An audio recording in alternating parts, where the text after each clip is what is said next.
ni nchi nzuri ya Tanzania. Tanzania, nakupenda kwa moyo wote. Nchi hii ni pepo ya kihistoria hapa duniani, kwani ndio nchi ya kwanza iliyotoa masalia ya mtu wa kale mwaka 1959 na kuwa nchi ya kielelezo cha chimbuko la mwanadamu katika mabara yote ulimwenguni. Tanzania, ninapokwenda safarini, Tanzania kuu, tazama maajabu, biashara nayo makazi. Mathalani, miji kama Kilwa Kisiwani, mji mkongwe wa Zanzibar, ni urithi wa dunia kwa mujibu wa shirika la Umoja wa Mataifa UNESCO kuwa ni miji ya pekee yenye historia ya namna yake hapa ulimwenguni.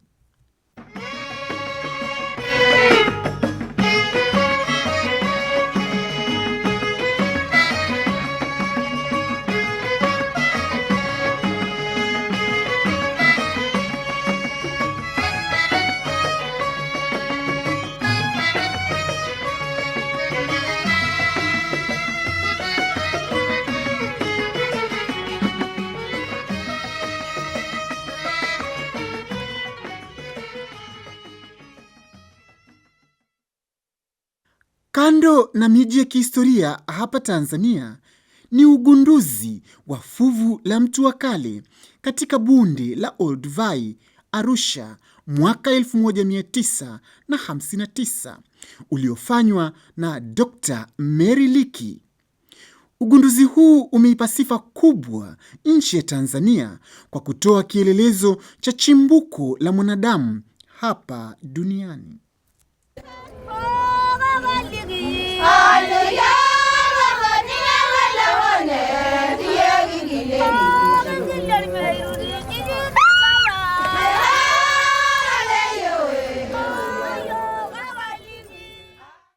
Ni kwa sababu hiyo mwaka huu Tanzania inaadhimisha kumbukumbu ya miaka 50 tangu fuvu la zamadamu wa kale Zinjanthropus boisiae lilipogunduliwa na Dr. Mary Leakey mwaka 1959 katika bonde la Olduvai, Arusha.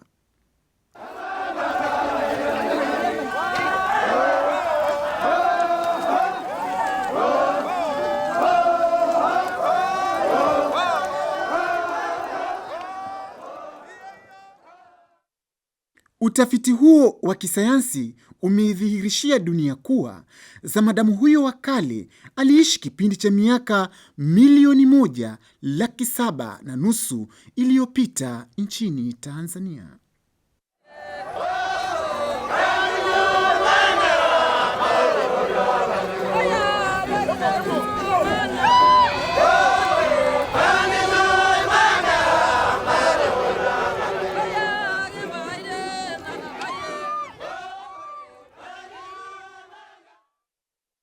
Katika kusherehekea miaka 50 ya zamadamu tangu alipogunduliwa na Dr. Mary Leakey, vilevile tunaangazia ugunduzi wa nyayo za mtu wa kale katika eneo la kihistoria la Laetoli.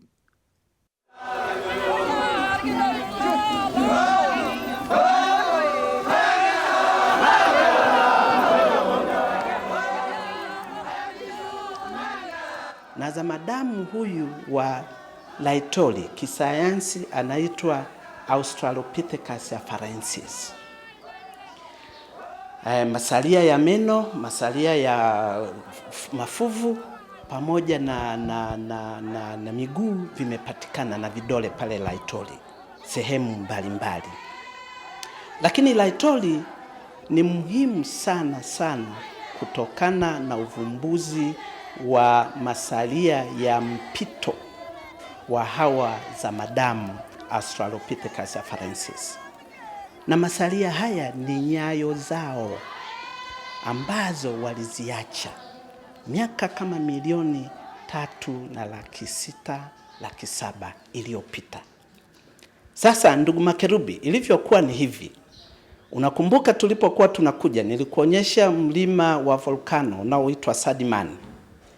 Tulipokuwa tunateremka ile milima ya Ngorongoro tunakuja huku Laetoli. Sasa mlima huu ambao uko kama kilomita 20 kaskazini mashariki mwa Laetoli, miaka 3,600,000 ulilipuka. Na ulipolipuka mlima huu ulipeleka majivu yake kule Laetoli. Ukapeleka majivu mengi Laetoli. Na ilivyokuwa na inavyoaminika ni kwamba wakati huu mlima unalipuka na kupeleka majivu yake kule Laetoli, ilikuwa ni kama majira ya mwanzo wa mvua za vuli za sasa, kwamba ilinyesha mvua, sio mvua kubwa, lakini ile mvua ikasababisha tope, na tope la majivu yale yakawa kama simenti yenye maji. Halafu hawa za madamu niliyosema wanaitwa Australopithecus afarensis wakatembea juu ya hayo tope la kama simenti. Na hawakuwa hao tu. Na huu ndo uzuri wa hii sayansi ya human evolution, chimbuko la mwanadamu wa kale, na sayansi ya paleoanthropolojia.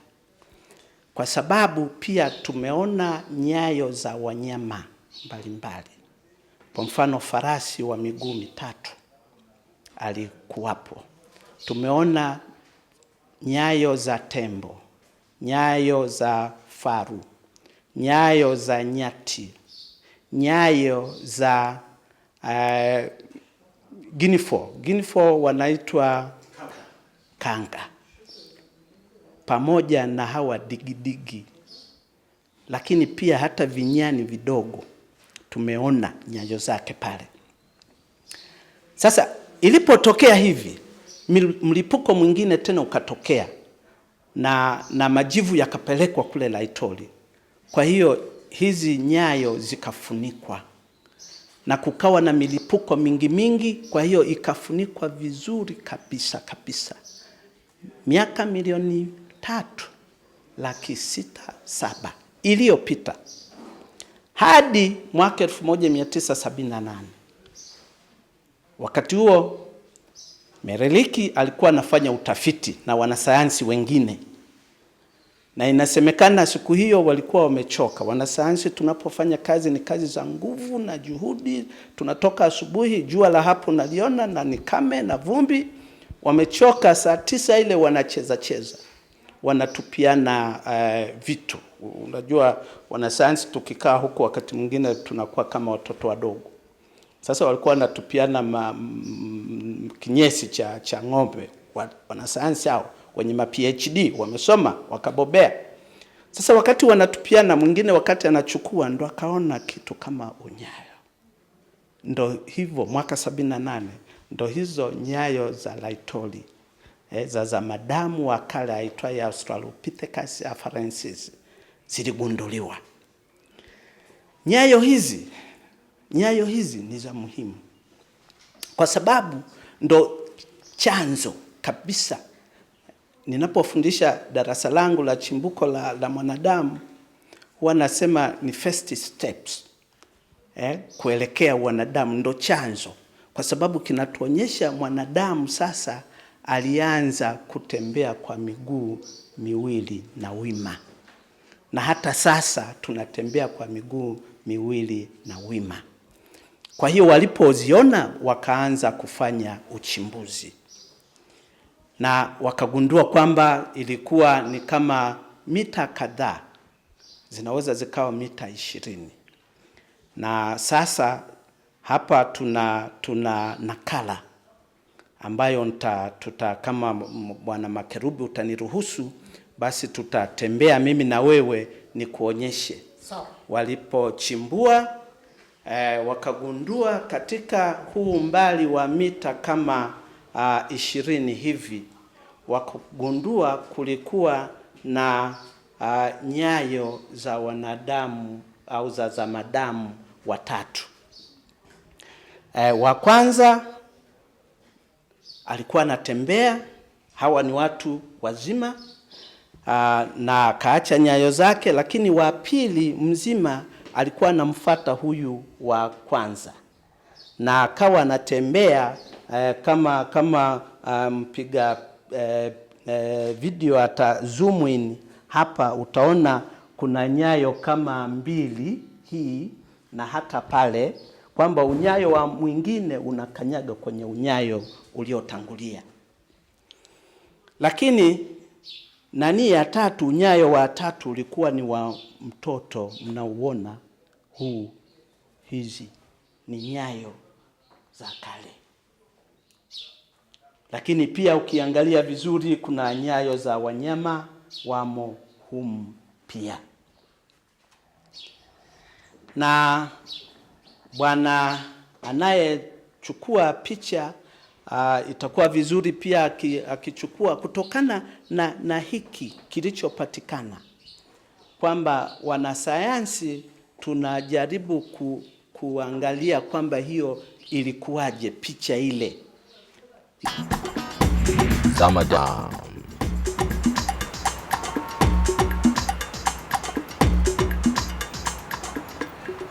Unauona ule mlima ndo uliokuwa ukifoka Sadman, pamoja na kupeleka mlima huu Sadman ukifoka pamoja na kupeleka majivu kule Laetoli. Na hii ndo landscape au mandhari ya Laetoli ilivyokuwa. Walikuwapo twiga, walikuwapo, huyu ni farasi huyo wa miguu mitatu niliyemsema, lakini hao ndo zamadamu watatu waliokuwa wanatembea, wanaacha nyayo zao. Alafu baadaye volkano ikafoka na majivu mengine yakaletwa hapo. Sasa nyayo hizi ni urithi mkubwa na mzuri sana wa utamaduni ambao nchi ya Tanzania inao.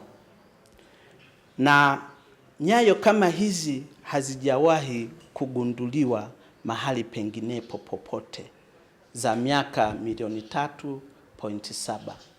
Pamoja na kwamba sasa hivi kule Kenya nako wamegundua nyayo, lakini nyayo za Kenya ni miaka milioni 1.5, milioni 1.5. Kwa hiyo hizi ni nyayo za kale, na hizi ni ushahidi tosha.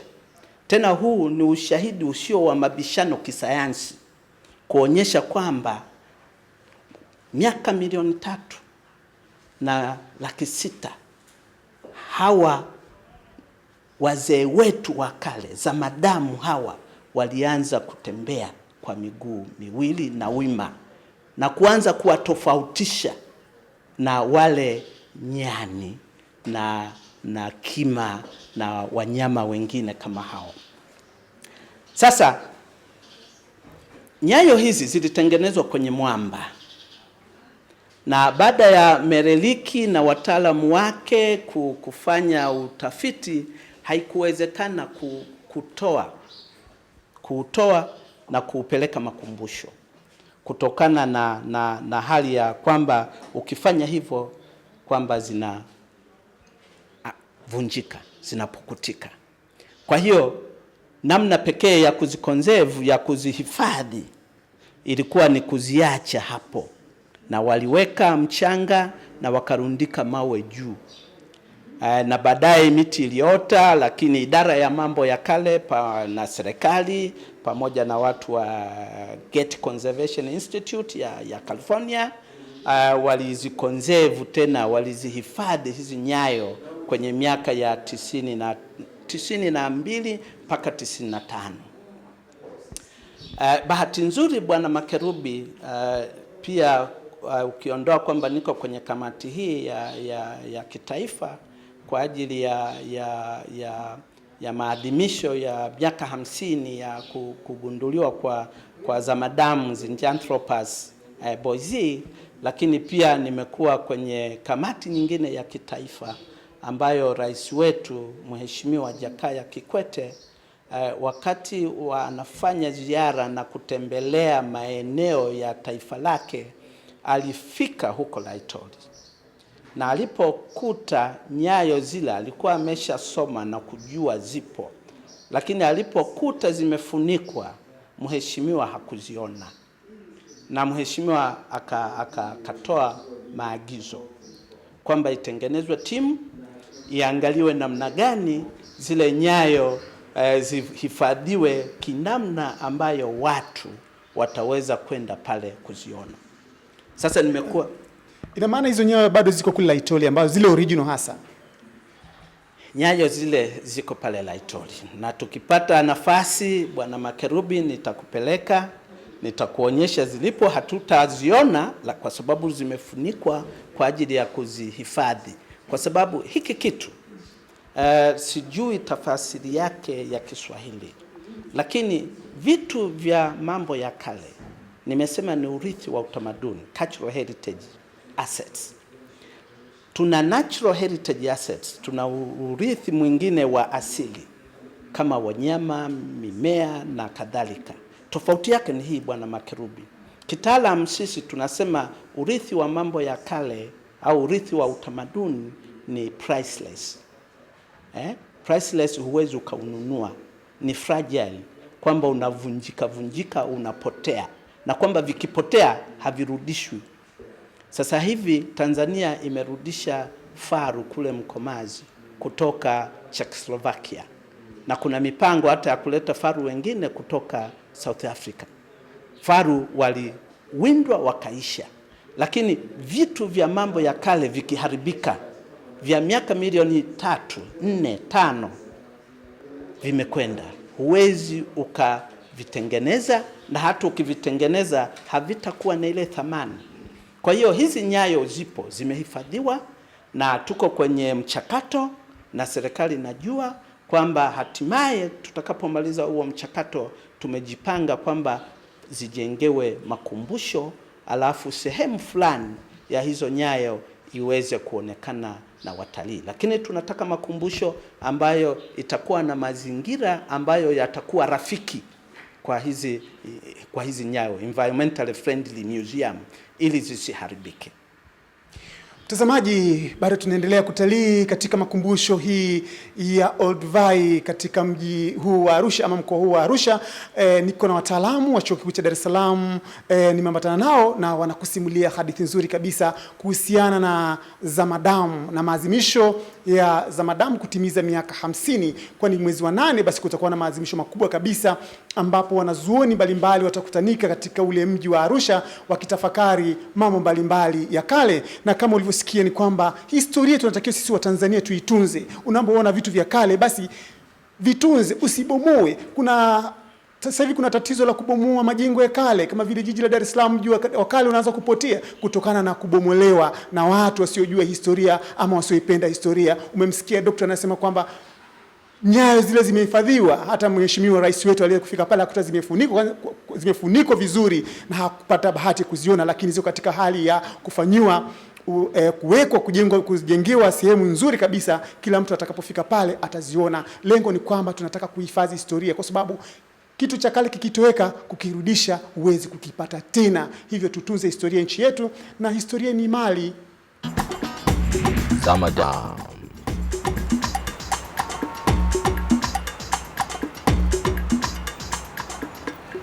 Dr. Mabula, pengine hivi sasa tunapoadhimisha hii miaka 50 ya Zamadamu, wewe unawaambia nini wa Tanzania kuhusiana na miaka hii? Tuna bahati ya kuadhimisha miaka 50 hii na kwamba nawaita Watanzania waje, Watanzania washirikiane na wataalamu na serikali kulinda na kutunza hivi vitu vya mambo ya kale, lakini pia waweze kuja maeneo kama haya kwa sababu yako nchini humu, na kwamba ni vema wakiyaona kwa sababu yana faida sio ya kisayansi tu, lakini yana faida pia kwa ajili ya uchumi. Inaleta fedha, inaleta watalii, lakini pia inatupa faida ya sijui Kiswahili chake, lakini ile self pride and national identity. Tunajitambulisha kitaifa, tunajivuna chimbuko la mwanadamu limetokea Afrika na hususan Tanzania. Tanzania imekuwa ya muhimu kuchangia katika mambo haya, lakini pia vitu hivi vina umuhimu wake kisayansi. Asante sana Dr. Mabula kutoka Chuo Kikuu cha Dar es Salaam kwa kutoa maelezo mazuri kabisa kwa watazamaji wangu wa TBC1. Mtazamaji, ni kwamba hivi sasa na mimi basi nakutembeza polepole kukuonesha vile ambavyo naweza kukuonesha tukimalizia kipindi hiki cha Zamadam nikiwa katika makumbusho hii ya Olduvai. Unaweza kumuona Dr. Louis Leakey. Ushamuona. Naona vile pile hapa kuna picha mbalimbali ambazo zinaonekana za wataalamu wa zama za kale, wataalamu ambao walisababisha kufanya ugunduzi huu, na unaweza kuona wakiwa wamepumzika hapa kwenye mahema yao. Unaweza kuona mahema na vile ni katika ile hali ya kugundua. Unaweza kumuona Louis Leakey hapa na mkeo wakishangilia, wakifurahia. Nafikiri kumepata kama fuvu hivi, ni fuvu nafikiri, wakiwa na tabasamu kubwa kabisa. Na unaweza pia kuwaona hapa wanatafiti kidogo juu. Mtazamaji, hapa kuna picha nyingi sana katika makumbusho hii ya Olduvai, na vile kuna vitu vingi ambazo unavyoweza kuviona vya kihistoria. Unaona wako makini kabisa wakiangalia chini kitu gani wanafukua hivi. Unaweza kumuona mkewe Louis Leakey akipokea simu za zamani kabisa. Hizi simu sidhani kama zipo, na pengine ziko kwenye makumbusho tu hivi sasa. Katika utafiti kunakuwa na mambo mengi. Hapa ni gari hii, naona ilikuwa imekwama hapa na inasukumwa. Inasukumwa hapa, ni katika harakati za kufanya utafiti miaka hiyo 1959. Kindumbwendumbwe cha maadhimisho ya kumbukumbu ya miaka 50 ya Zamadam tangu alipogunduliwa mwaka 1959 na Dr. Mary Leakey yatafikia kilele mwezi wa 8 katika jiji la kihistoria la Arusha,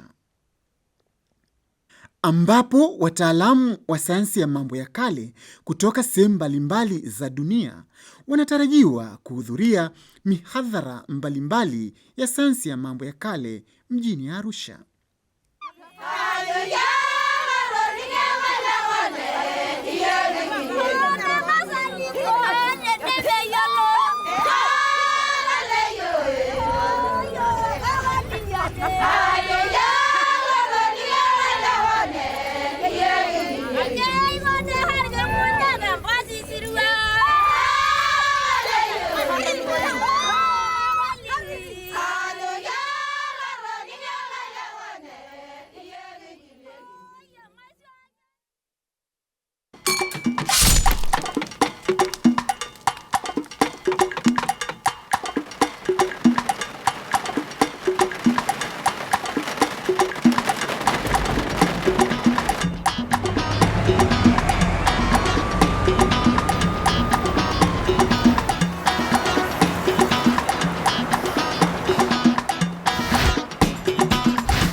Zamadam.